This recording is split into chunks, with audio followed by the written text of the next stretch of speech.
السلام عليكم ورحمة الله وبركاته. ايه رأيكم في الجمال اللي انتوا شايفينه ده؟ وجبة اقتصادية جميلة جدا جدا، بدون لحوم، بدون بيض، بدون جبن، بدون اي حاجة خالص، بس جميلة وخطيرة تجنن، وريحتها بقى جايبة لاخر الشارع، وتحفة تحفة تحفة. جربيها وان شاء الله تعجبك جدا.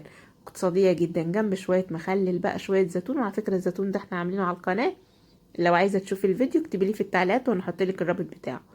اول حاجه معانا كده بتنجان هنشويه. انا بحب طعم البتنجان المشوي جدا. انتي بقى تشويه براحتك، تشويه على شوايه، تشويه على سلك كده على البوتاجاز من فوق، تشويه في الفرن، زي ما يعجبك تشويه اشويه. هنقشره كويس كده زي ما احنا شايفين، وهنهرسه ونحطه على جنب. معانا برضو بصلاية متوسطة مقطعينها شرايح. معانا فلفل، يفضل فلفل الوان، احمر واخضر. وده قرن فلفل حراق، اللي مش عايز خلاص ده اختياري. قرن فلفل الحراق ده اختياري، لو مش عايزة وعندك اطفال صغيرين مفيش داعي. وكمان معايا حبيتين اتنين بس من البطاطس مسلوقين، سلقتهم في شوية ملح، يعني في مية ومعلقة صغيرة من الملح.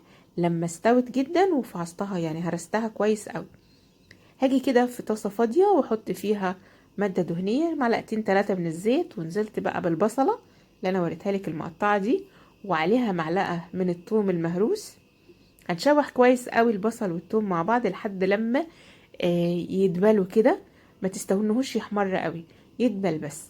هنزل عليه بالفلفل الالوان، او حتى لو ما عندكيش فلفل الوان يعني، بس طبعا الفلفل الالوان بيدي شكل احلى للاكل، طعم وريحة طبعا.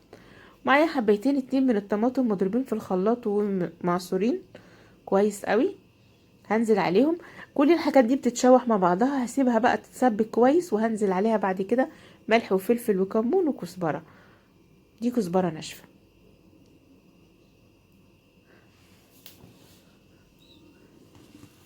الملح طبعا حسب الرغبة.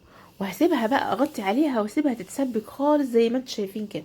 بعد كده ننزل بشوية كركم، ومعلقة صغيرة من البابريكا، ومعلقة صغيرة من التوم البودر، ده برضو بيدي نكهة جميلة جدا جدا للوصفة.